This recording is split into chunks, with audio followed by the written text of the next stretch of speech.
My incel nephew wished my unborn child would unalive, so I banned him from attending my family functions. Now everyone is saying he's just a kid and that I'm overreacting, but he's 22. I, 37M, and my wife, 35F, have been arguing about this all week.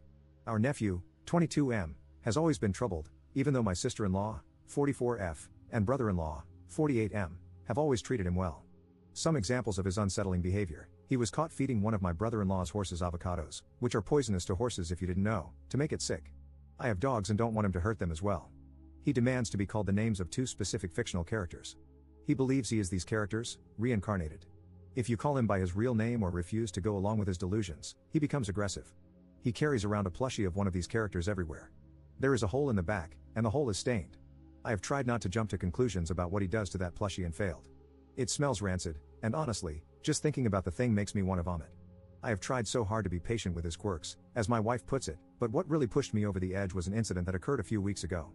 For context, my wife has struggled with infertility for our entire marriage, and we had given up on having our own kid until we recently discovered she is pregnant.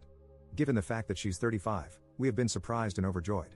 A few weeks ago, my wife started randomly receiving rude texts from our nephew, insulting our baby. One text implied that our baby would have FAS, due to my wife's previous drinking problem, even though she has been sober for years. I wanted to call up that insensitive brat and tear into him, but my wife insisted we gently let him know via text that we didn't appreciate his comments. When he kept going and my wife started crying, I called my sister-in-law. She was able to shut him down and get him to apologize. I have no idea what the hell got into him, but I suspect it has to do with his hatred of women. My wife believes that he may be on the spectrum or have some undiagnosed mental illness and that he needs to be treated patiently. I think he has been coddled his entire life, and it has only made him worse. I think if someone doesn't put their foot down, his behavior will escalate into something dangerous. Here's where I'm being told I am wrong. Each year, my wife and I host Easter dinner for her entire family. My wife has already forgiven nephew for the incident and is insisting we invite him so that he isn't isolated from his family, something she believes will worsen his behavior. I see her reasoning, but enough is enough. I refused. I said she is being a doormat like everyone else in the family when it comes to him, and that our manchild of a nephew can't just make her cry and get away with it with an empty apology. Some of my friends are saying that I am being controlling and that I can't stop her from seeing her own family. I feel like I'm going insane. What do you think? Edit. My wife and I had a long talk this morning in which I made it clear that I was more concerned about her and our baby's safety than anything.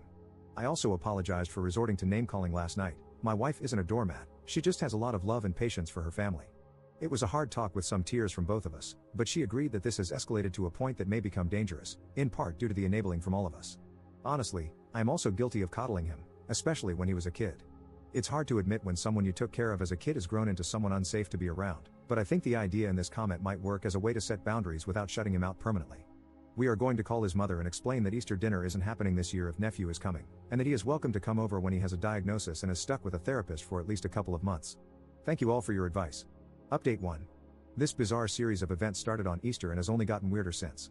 For those of you who don't remember my original post 2 weeks ago, my nephew was banned from our recent Easter dinner due to a concerning pattern of behavior, including recent disturbing text messages to my pregnant wife about her unborn child. Since then, his parents eventually agreed not to bring him after a lot of arguing. My sister-in-law eventually admitted that he may need professional help and that my wife and I may have some reason to be worried for our safety around him, and on Easter, our worries were proven more than reasonable. He showed up uninvited, using my brother-in-law's car. Our dinner was interrupted by aggressive bangs on our door. I don't know how to put this without it sounding insane, so here it goes. My nephew was at our door, holding a sword, and dressed as the Joker. He tried to say something, but I slammed the door in his face and told everyone inside what was going on. Chaos predictable ensued. My brother-in-law, a generally calm guy who I have never seen freak out or get angry, turned beet red and went outside. He ended up literally chasing nephew around our house, screaming at him, in an attempt to get him to leave. The neighbors came outside and my sister-in-law went into damage control mode, talking down one concerned neighbor from calling the police somehow. He dropped his sword in the chase, and my brother-in-law tackled him on our front lawn. They got him into my sister-in-law's car somehow, and they left with him. So, Easter dinner was ruined, my wife was in tears, and I was so mad I was shaking. The good news is that this was a wake-up call for my sister-in-law and brother-in-law. Under the threat of them withdrawing financial support, my nephew has agreed to seek therapy and surrender access to his Tumblr blog, which he previously would spend hours a day posting on.